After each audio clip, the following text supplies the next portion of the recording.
The Holy Spirit has been speaking to me about some stuff, and so I want to speak to you about that stuff.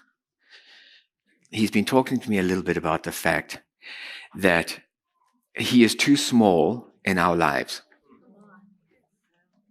Our concept of God has reduced him to a small God, and he wants to be liberated from that paradigm. He wants us to understand the fact that we serve a good God, a God that is much bigger than we're ever able to comprehend, understand, a God who is good, a God who is loving, a God who is truthful, and a God who's wanting to change your life in ways that you least imagined. But we're keeping him inhibited because of the way that we think about him and the concept that we have of him. And so what I want to do today is, I believe what he's wanting to do is he's wanting to break down some of those boundaries that we have of who he is and introduce us to a God that is much bigger than we're ever capable of fully appreciating and understanding. Okay, so that's good news. Are you with me this morning? Are you sure? Okay, I'm going to read from John chapter 5. I'm going to read verses 1 to 9. After this, there was a feast of the Jews, and Jesus went up to Jerusalem. Now there in Jerusalem by the sheep gate is a pool, just called in Hebrew Bethesda, having 5 porches. In these lay a great multitude of sick people, blind, lame, paralyzed, waiting for the moving of the water. For an angel went down at a certain time into the pool and stirred up the water. Then whoever stepped in first after the stirring of the water was made well of whatever disease he had. Now a certain man was there and had an infirmity 38 years. When Jesus saw him lying there, he knew that he already had been in that condition a long time. And he said to him, "Do you want to be made well?" The sick man answered him, "Sir, I have no man to put me into the pool when the water is stirred up. But while I'm coming, another steps down before me." Jesus said to him, "Rise, take up your bed and walk." And immediately the man was made well. He took up his bed and he walked. This is such an interesting story because there are so many parts to the story that I don't understand. I don't understand why Jesus happens to be walking around at precisely this moment. I don't know and I don't understand why Jesus chose that man. I don't understand why Jesus walked into an area that is full of a whole bunch of sick people, and there's not one recorded episode of him healing anybody else but this man. I don't understand how he stepped over all of these sick people and he went to one man in particular that doesn't demonstrate the least amount of faith. There are lots of parts to the story that you don't understand. And funny enough, the more I thought about that, I began to realize, well, that's probably the point of the story. The point of the story is maybe we're not supposed to understand it. The point of the story is we are so comfortable and we're so climatized to understanding God that we put him into limiting spaces. And we try to define who God is and how he acts and when he acts and who he acts with and how he's going to do it and when he's going to do it. And we love to be conditioned by our understanding. And yet in this episode, what it says to us is that God steps over the boundaries of all of our understanding and says, I'm going to do something just because I'm God. You don't understand it because we don't have an appreciation for it. But God is not limited by our understanding. The challenge that we have as people is that we have a fascination, a preoccupation, and we have a natural inclination to always move towards understanding everything. We always want to understand. Understanding is inherently not bad. And I'll speak about this a little bit later. God gave us a brain with a purpose. The purpose of our brain is to understand, because many of the things that you're going to do in life are opened up as a result of your understanding. The challenge with it is we don't always have an appreciation for the way that we were designed or the way that we were made. Because if we did, we would have a realization that our interaction with God and our relationship with God is never going to be engaged in terms of our understanding. God is much bigger than who we are. We happen to be the created. He is the creator. In that context, I never have the ability to really have a full appreciation and understanding of who he is.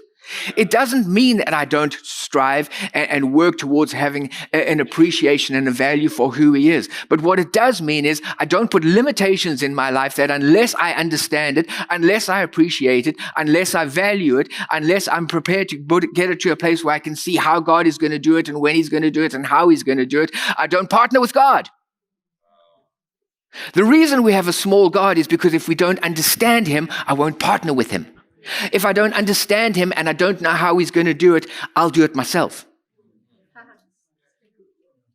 Our understanding in many ways is an obstruction to God working in our lives. It inhibits him, it limits him, it reduces his size, and it puts him in a place where he's predictable.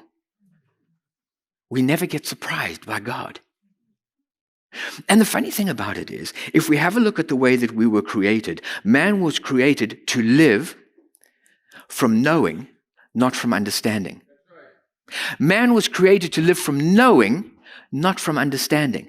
They're two important concepts that we need to have an appreciation for. If you want to understand something, understanding speaks about your rational capacities. It speaks about your ability to be able to move into a space and give a definition to it, to be able to define it, to be able to access it in many different ways, and perhaps turn it upside down, inside out. But it gives us the capacity to be able to understand it, define it. The thing about it is, knowing is not about understanding. Knowing is about what you believe. Knowing is about what you believe. And sometimes what you believe transcends what your understanding is all about. The reason that God goes to your belief and not your understanding is because our understanding comes with inhibitors. Our understanding comes with a fence at a certain point where it's like, I can understand up to that point, but I can't understand beyond that. The reason that he touches our beliefs is because your beliefs can believe for things that transcend what you understand in your life. The possibilities of our life exist as a result of what we believe, not because of what we understand. That's why he partners with us. He's looking for that. John chapter, 8 verse 23. Is it? I got it right. John chapter 32. I was close enough. I transposed a couple of numbers. I was excited. John chapter 8 verse 32. And you shall know the truth and the truth shall set you free. It didn't say that you would understand the truth. It says you will know the truth and the truth will set you free. It's really important. It's not a minor distinction. What he's saying is this: if you're going to try and understand the truth, what you want to do is you want to bring truth into your paradigm, into your reality. And when we want to bring truth into our reality, we try and see how we can add something into the current mix to change the current mix. What he said is, I'm not interested in your understanding. I'm interested in what you know. When you know the truth and you allow truth to redefine your beliefs, what ends up happening is it introduces you to possibilities that transcend your understanding. Truth comes as a result of what we know, not what we understand. It's why he speaks to us and he says, the just shall live by. The just don't live by understanding.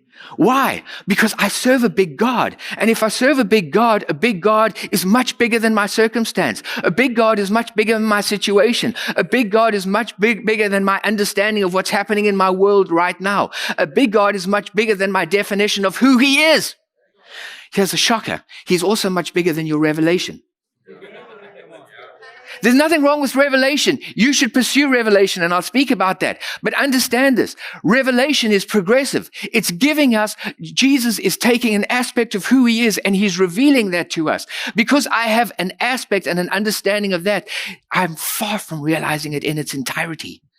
Don't get hooked into a revelation and form a doctrine about it. Don't get hooked into a single revelation and start a new, what do they call it?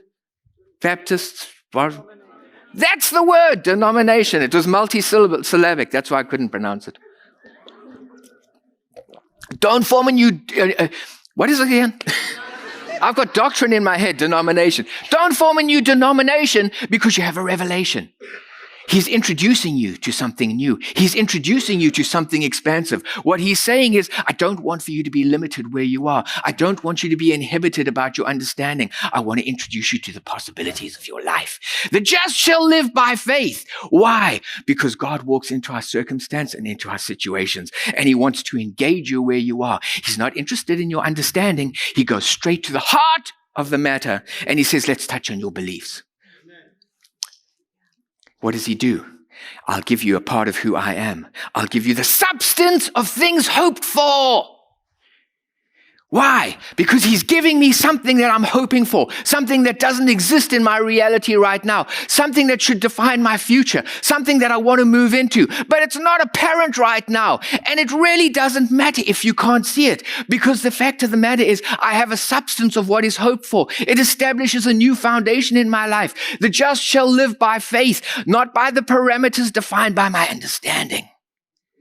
I can hold on to things from God, and I can see possibilities in my life that exist that may not exist without those. I'm not going to throw God's possibilities and invitations overboard because they don't conform to my understanding. Abraham, God speaks to him, and God says to him, I'm going to make you a father of many nations. What did he? He knew something on the inside of him. He knew God's design for who he was supposed to be. He knew what God's invitation was. It defined who he was. It defined his knowing. It defined his belief. It was something that was so strong, that resonated on the inside of him, that was so real to him. It was a substance that he held on to. And he held on to that substance for over 20 years before Isaac was born. And in that time, there was an episode that happened where he started to wobble a little bit. And instead of just holding on to what he knew, he said, let me just try and understand what God's doing. And he made a mistake. Let me try and understand what God's doing. Let me take God's plan and let me take God's purposes. Let me take God's potential and the invitation and let me bring it into the place where I start to try and understand how this is going to work in the context of my reality. I can't see how it's going to happen with Sarah. What a joke. But I happen to have a slave woman with me. So I'll help God out. That's the problem with understanding. The challenge with it is we can't relax and let God as long as we're in our understanding. Because understanding always wants to get to the place where tell me the plan. I want to know the plan. And when you tell me the plan, then I'm going to see if the plan's going to work. I've got control issues. I don't tell anybody that, but I have. I want to look at my reality and see, is the plan going to work? If the plan doesn't work, I am plan B. And so I step into helping God out. And God says, what are you doing? You know what you just did? You marginalized me and you made a small God of me, rather than holding on to the God of possibilities. The God of possibilities. Proverbs chapter 3, verse 5 and 6. Trust in the Lord with all your... What's in your heart? Yeah, that's what else, believe? Oh, yeah, your beliefs. Let me help you. Your beliefs. What he's saying is he doesn't say trust in the Lord with all your understanding or your head. He didn't say that. He said trust him with your heart. Why? Because in your heart lie your beliefs. What he's saying is I'm more interested in what you know than what you understand. Trust in the Lord with all your beliefs. And lean not to your own understanding. In all your ways acknowledge the God of possibilities, and he will direct your paths. Stop looking for direction out of your reality in terms of what you can manage and what you can do, because the God of possibilities wants to walk into your circumstance and walk into your situation, and when you least expect it and you don't know how, he's going to surprise you. Why? Because that's who he is. The challenge with it is when we start to try and understand, we take away his opportunity to surprise us.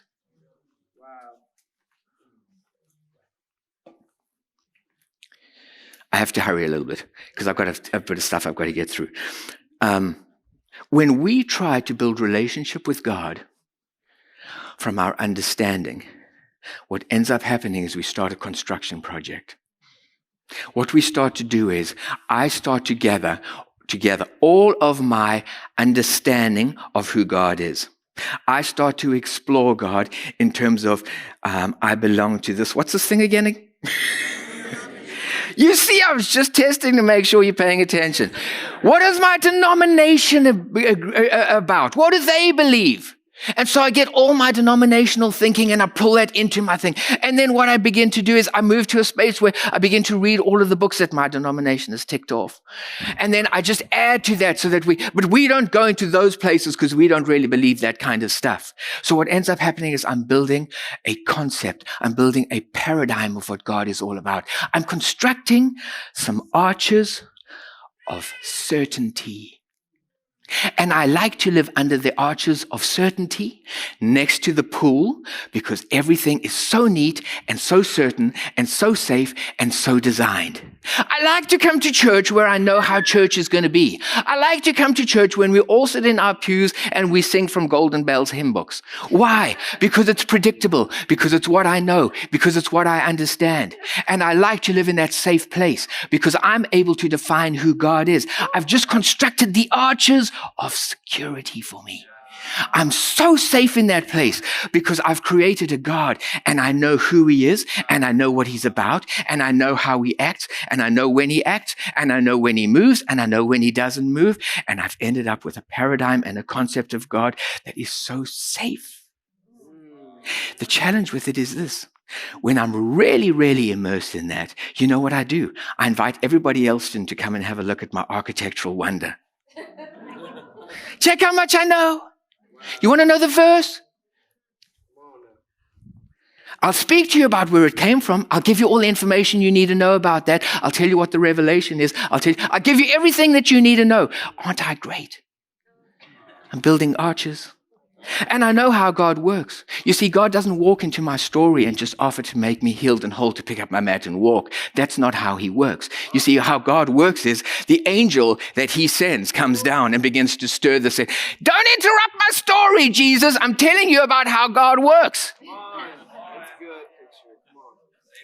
But do you want to be healed? I haven't got time for that. I'm telling you what my problem is. My problem is I can't get into the pool. I didn't ask if you want to get into the pool.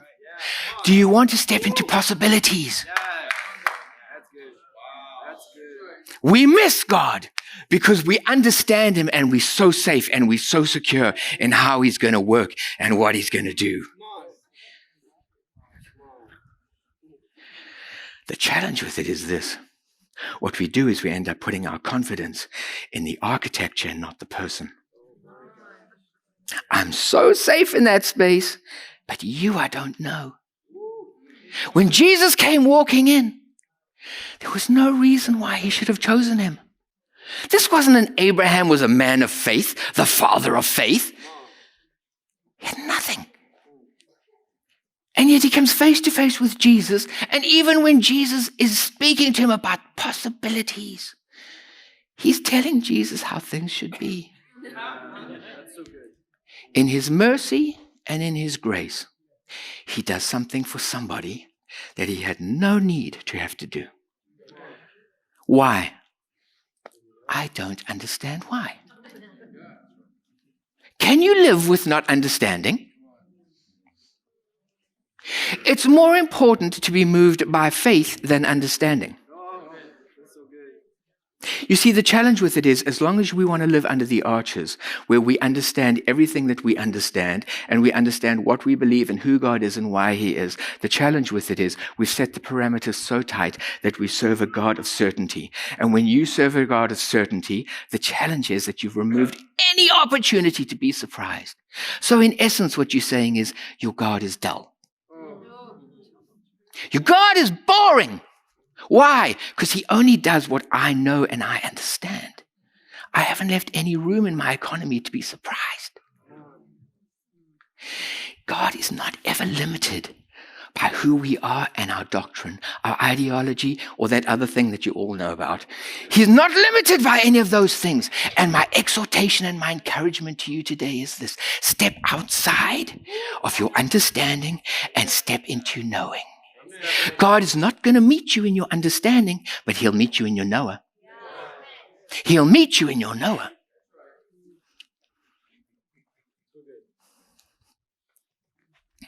He had been in that condition for 38 years. 38 years is a long time.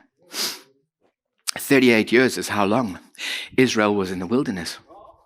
38 years was the length of time that they spent outside, wandering around aimlessly in their definition of who God was. You see, he brought them to a place where he sat and said, we're at the boundary. We're at the boundary of what you know. We're at the boundary of what you understand. But I'll tell you what, I'm going to introduce you to my possibilities. Will you walk? Will you partner with me? Will you step over into the land of promise? Will you come with me? And you'll realize, and he begins to tell them all the wonderful things that he wants to do in their life. And you know what they said? But, Lord, you don't understand. You got to be pretty brash when you tell him that he doesn't understand. We can't do that. We limit and inhibit God working in our life because we end up with a small God, because what we do is we want to project who we are onto God. That's not what God can do. Why?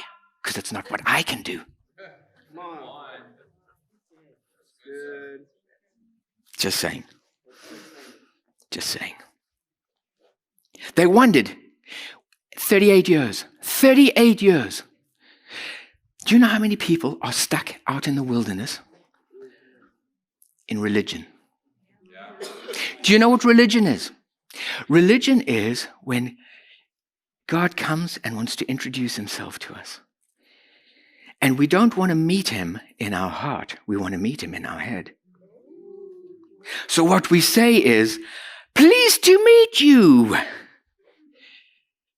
And what we do is we immediately start to assess and appraise, and we start to form our ideas and put those together. The challenge with it is this: anytime we take the things of God and process them through our understanding and not our heart, we end up in trouble. Because you know what? The flesh profits nothing. It's the Spirit that gives life. Now listen to what it says. It says it profits nothing. It doesn't say that nothing happens. It says it profits nothing. The profit, the value, the life is in the Spirit. But you still get something out of the understanding. But what you get is not profitable. What you get is something called religion. I can look really good trying to follow this stuff. I can look really solid. I'm under my arches. Check my architecture. Check my architecture. Are you impressed?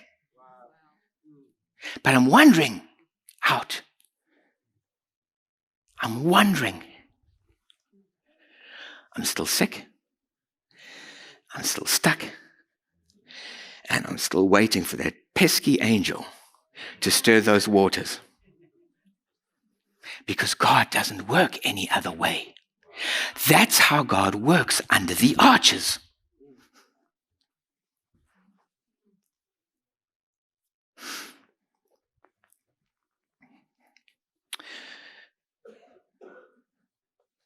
The angel appears to Mary and says, Mary, here's the vision for what I want to do. What's the first thing that Mary says? How can these things? What was she asking? She was really saying, I don't understand. I don't understand. It's okay if at some point when you first introduced to God, you try and get an understanding of who he is. Things don't live there. Because you know what, at the end of the conversation, she finishes off by saying, so be it unto me according to your will. Yeah. She got to the place where she was like, you know what, I'm not going to understand this. This is much bigger than me. What I'm dealing with here is I'm dealing with something that has to do with God. I'm dealing with potential. I'm dealing with possibilities. I'm dealing with things which are beyond my threshold of control. so be it unto me according to your will. There's a place of surrender where I sit and say, you know what? I want to live with the God of possibilities. I don't want a small God. Surprise me.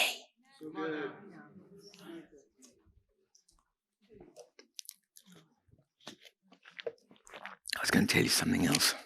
What was it? There are themes in the Bible. It's important that we understand themes because a theme is a recurring subject that keeps coming up. One of the recurring themes in the Bible is the difference between natural, spiritual, flesh, spirit. They're recurring themes. You'll see with regularity, God is often talking about spirit or he's talking about flesh. In that context, understand this. You were designed as a living soul. You are such a fabulous creation. You know why he designed you as a living soul? Say, I'm unique. Did you know that there is no other creation that is a living soul? There is no other creation that's a living soul. Only man is a living soul. He's created of two components. He's created of matter, material, that puts him in the realm that God has designed for him. Let me create a domain for man called earth. But in order for him to participate in that domain, he has to be of that domain. So let's create substance. Give him body. But in order for him to be able to engage with that world, he needs to have the capacity to be able to explore creation, to decide, to make decisions in that space where it's like I make discoveries about what's happening in that world. So he gives us a brain. Your brain is really important. Every time you talk about the brain, I'm talking about, it's a paraphrase for talking about the flesh. Okay? Because it's the governing body of your flesh. Nobody's ever come into church and it's like, what's going on? My hand's attacking me. Your hand doesn't have a life of its own. It's governed by your brain. Anything that you want to do is governed by your brain in the natural I'm talking about. It makes things happen. So when you talk about the brain, we're talking about your natural stuff. Christians are weird because we have a tendency to always want to be extreme. We either want to be all natural or we want to be all spiritual. So very often what ends up happening is we sit and say, fine, anything of the flesh is evil. It's not evil. Just listen to me. Just sit down. Remember, you have your paradigms. You have just listen. Who created you? God. Who created the earth? God. What did he say when he finished creation? He looked at all things and said, this is? Good. No, he didn't. He said, this is very good. Oh, yeah, very good. Okay? The point is this. We were designed to live, and God created us with a domain called earth. We are still to live in that space. The thing about it is, you're not to be ruled by that space. That's the big difference. And so he created us as a living soul. And a living soul is when God had created the physical components to who we were, he took of himself and you want the definition for living soul? Yeah. Get out of your doctrine and your everything else and your everyone. Go to what God says, because here it comes. Here's the definition of living soul. God took the body and God breathed of himself into man, and man became the Spirit of God inside the body of man became what is God referred to as a living soul. It's made up of both of components. In the context of living soul, basically what gives life, the life principle, is God's Spirit that was breathed into that. But not only that, it also was designed to be in very close relationship with the brain. And as a result of that, the two of them interact with one another, which it needed to do. God was sitting saying this, I'm so excited because you know what? I have a plan and a purpose for you.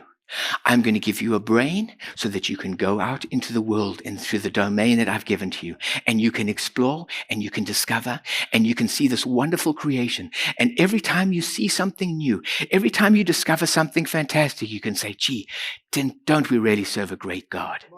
The thing with it is the capacity and the ability of your brain is limited to the degree to which you discover stuff.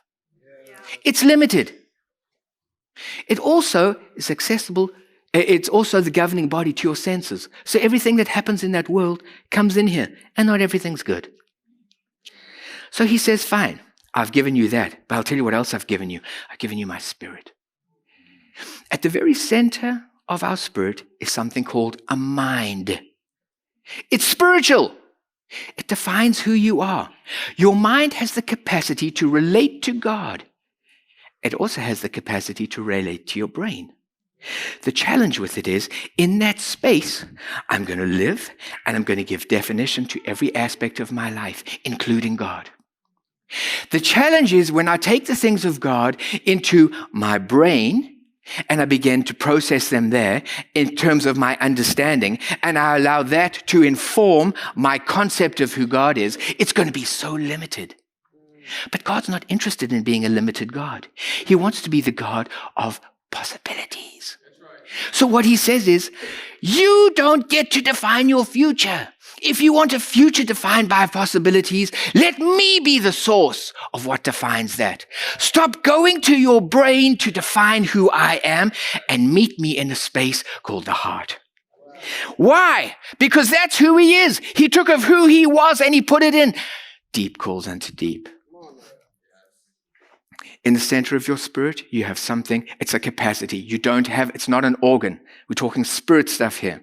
But you have the capacity to be able to decide and to think and to feel and to interpret. Those are all capacities that God has. Why are those things important? Because every time you make a decision about things, you're defining who you are. You're defining your personality, those things that make you unique. When you one day die, you don't stay with the body and this thing called spirit just wishes out and there's nothing to it. You go with it. God interacts with a personality called you. If you look at the Bible, there are examples of that. God interacting with people who have died. What was it? They were having a conversation about things. And talking about the fact that, can you send somebody back to earth to actually tell my brothers and the rest of my family about where did that come from? It's not just nothing. When you die, who you are will go with spirit into eternity and spend eternity with God. This thing dies. Dust to dust. But you will live forever. What's important about it is this. Your mind was built with the capacity to engage God. Anytime you want to put God into your story, that is your gateway. Incarnational reality is about the realization of the truth that God is on the inside of who I am. And anytime I want to access him, he's given me the capacity to do that through my mind, not my brain. Why is it important? Because all of who he is, he wants to take and he wants to reveal to you. Every time we're in a circumstance, in a situation, and we go to God, you know what he's going to do? He's going to reveal, we're going to experience revelation. Revelation is the Holy Spirit sitting saying, I understand the situation you're in. I'm so glad you came to me to speak to me about this. I'll tell you what, let me show you an aspect of who Christ is. It's going to surprise you. It's going to shock you a little bit because it's not going to conform to your reality. It comes with possibilities. It's going to stretch you a little bit, but I want you to know who he is. The thing is, he doesn't do it into our brain because he's going to be limited. So we're interacting with our mind, with our spirit. And what does he do? He takes part of who he is and he makes an impartation to us. Faith comes by hearing and hearing the rhema of God. The logos can go into my brain And the Logos, is nothing wrong with it. Get it there if you wanted to. It's a wonderful thing. God intended for us to experience that because he knows that we're natural being. We're comfortable in the natural realm. We have senses. When we get the word of God, we can see it, we can touch it, we can hear it. And so what it begins to do is it paints a picture for us of who he is. It's the menu board. It's not him. The intention is to get you so excited about the possibilities of God that you send out a search party that says, I'm not going to discover him in my understanding, but I know where to get hold of him. You see, I had this time where God came and he took up residence on the inside of me, and he's looking for opportunity to engage me.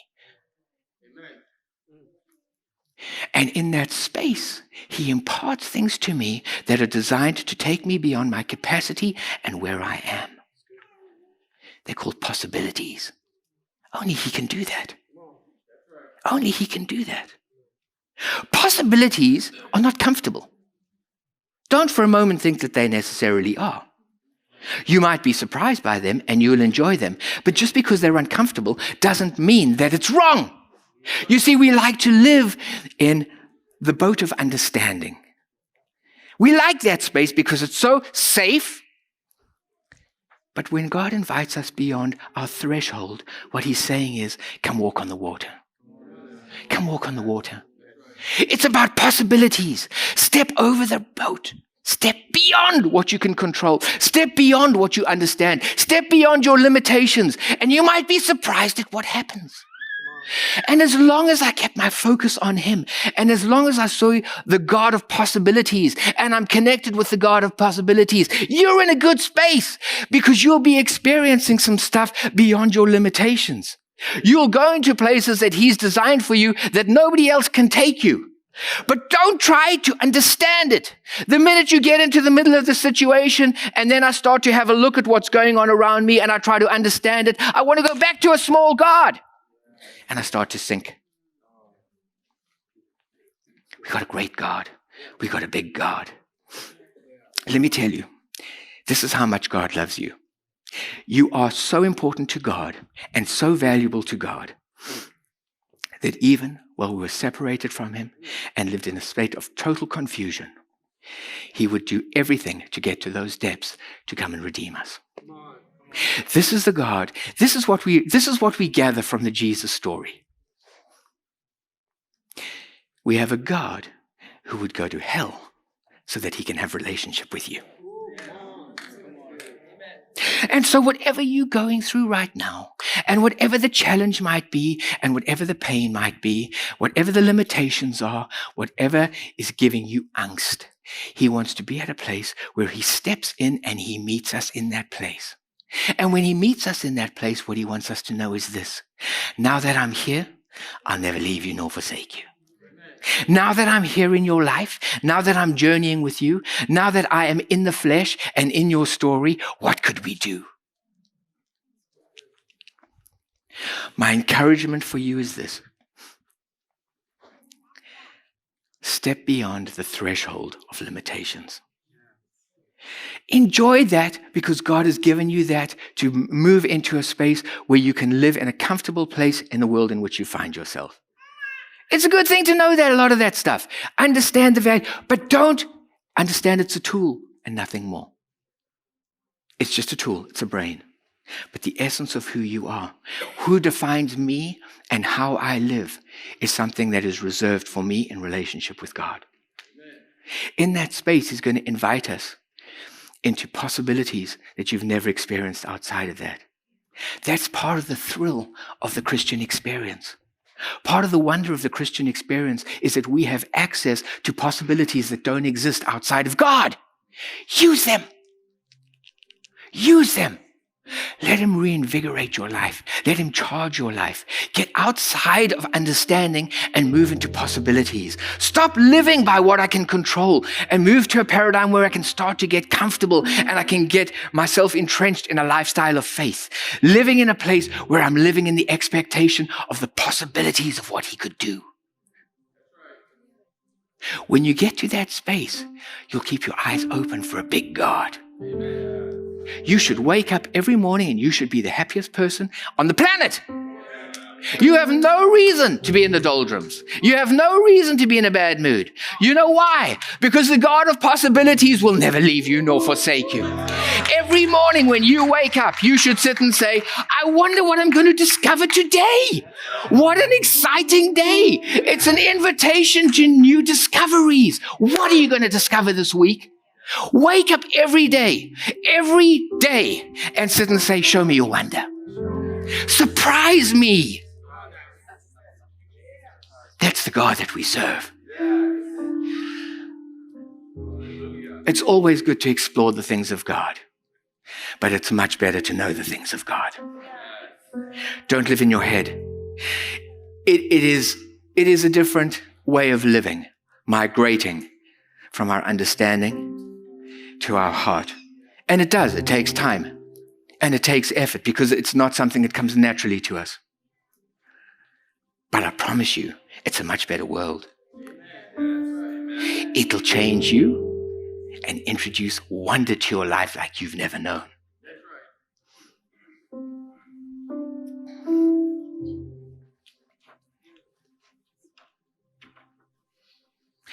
The reason that Christians should be so joyful is because of what we have available to us.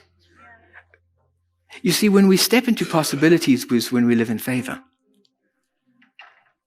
When I step into possibilities, it's like I spend my life in favor. Bless Francisca. She's making sure I'm on track. The life of favor is not in your understanding. It's in stepping beyond the boat, onto the water, and living in favor in that space. Don't worry about understanding it. Leave it to him. That's part of what faith is all about. It's the trust and the confidence, not in what I know, but in who he is. Amen.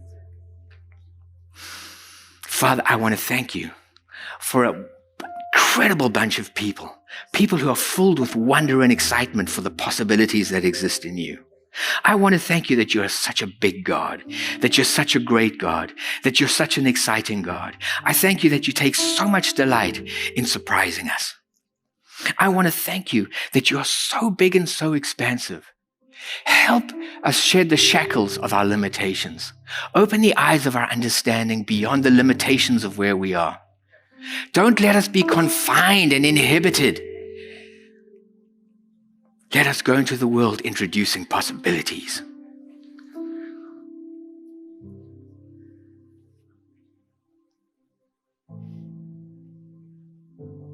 I thank you that your steadfast love never ends. I want to thank you that your mercies never come to an end. They're new every morning.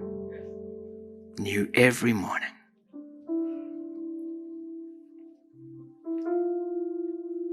And part of your greatness is because of your faithfulness.